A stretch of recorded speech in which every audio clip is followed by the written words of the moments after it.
Amazon వ్యవస్థాపకుడు Jeff Bezos వివాహ బంధంలోకి అడుగుపెట్టారు. 61 ఏళ్ల వయసులో తన ప్రియురాలు లారెన్ శాంచెజ్ను పెళ్లి చేసుకున్నారు. ఇటలీలోని వెనీస్లో గల లాగూన్ ఐలాండ్లో అట్టహాసంగా ఈ పెళ్లి వేడుక జరిగింది. జెఫ్ బెజోస్తో పెళ్లి ఫోటోను లారెన్ శాంచెజ్ తన ఇన్స్టా ఖాతాలో పంచుకున్నారు. అంతేకాదు వివాహం తర్వాత ఈ ఇన్స్టా పేజీకి తన పేరును లారెన్ శాంచెజ్ బెజోస్గా మార్చుకున్న ఆమె గతంలో తాను చేసిన పోస్టులన్నింటినీ డిలీట్ చేశారు. కేవలం పెళ్లి వేడుకకు సంబంధించిన 2 ఫోటోలను షేర్ చేశారు.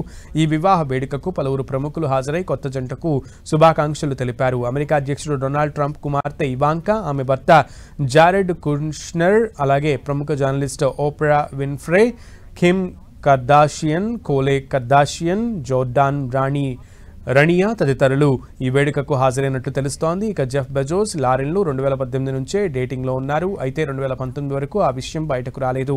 అదే ఏడాది బెజోస్ తన భార్య మెకంజీ స్కాట్తో ఉన్న 25 ఏళ్ల బంధానికి స్వస్తి పలుకుతూ విడాకులు తీసుకున్నారు. 2023లో బెజోస్, లారెన్ నిశ్చితార్థం చేసుకున్నట్లు వార్తలు వచ్చాయి.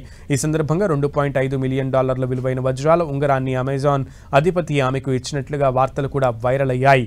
లారెన్ గతంలో జర్నలిస్టుగా పనిచేసిన ఆమె ప్రస్తుతం దాతృత్వ కార్యక్రమాల్లో యాక్టివ్గా పాల్గొంటున్నారు.